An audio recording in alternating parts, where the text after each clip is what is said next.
Final Fantasy, along with the Dragon Quest series, is some of the most longest running game franchises out there, alongside of Mario and Zelda. And Final Fantasy 1 was released in 1987, which makes it 1 year older than me. Yay, there's something older than me. That's great. I've been feeling very old lately. I've been playing a lot of older games and feeling quite crusty. However, with having 16 mainline entries into the franchise and an absolute plethora of spin-offs, which Final Fantasy should you choose? Now, this one is specifically about Final Fantasy 1. Should you start with the very first Final Fantasy? And that depends entirely upon your preference. Do you love retro gaming? If you do, this is the game for you. If you don't like retro gaming, I would not suggest starting with this one. However, let's just say you did start with this one. What are you in for? Well, there are no side quests or side activities to speak of, really, and the game literally tells you barely anything about where to go next.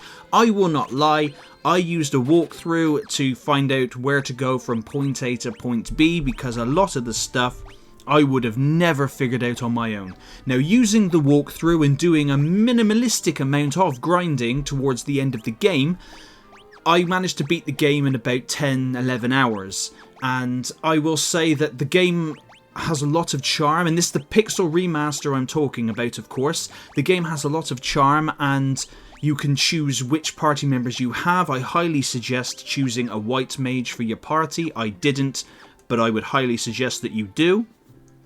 And there are so many different weapons and equipment that you can equip to your characters as per the norm. Now, I suppose the only side thing you can do is you can collect, I think it's Mithril. Sorry, it's been a week since I played it and I've completely forgot to make the video, so here we are.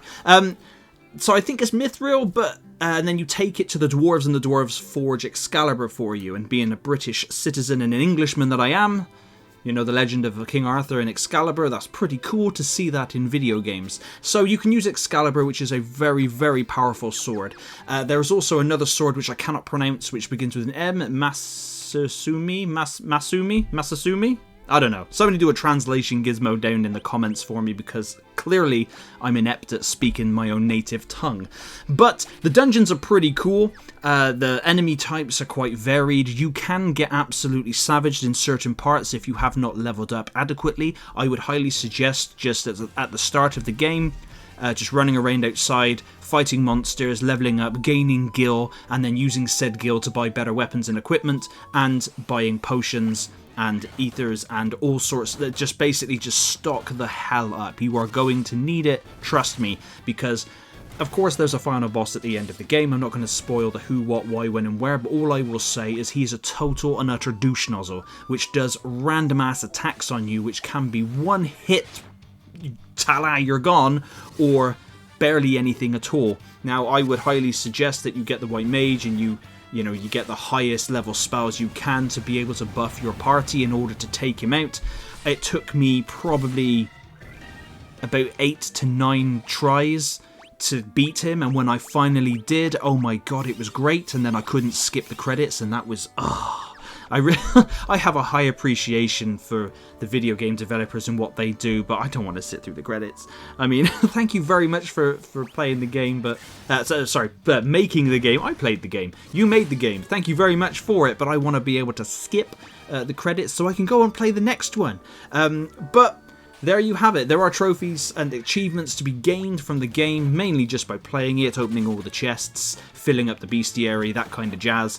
But yeah, so it's a very enjoyable game. Of course, it's turn-based combat. You can turn on the auto battle thing, which speeds up the battle, but so that's very good for grinding. You can just set everybody to attack and then just constantly fight enemies and level up that way. That's pretty much what I did. But yes, if you are into the retro gaming, 100% start with the first Final Fantasy. Again, I would definitely use a walkthrough. I wouldn't go in completely blind, because if you do, you could end up spending about 20 to 50 hours trying to figure out how to go and what to do in certain parts. But apart from that, it's just standard turn-based retro RPG goodness. But please let me know in the comments down below if you started with the first Final Fantasy, or if you started with Dragon Quest, or any other of the Final Fantasies. But thank you very much for watching.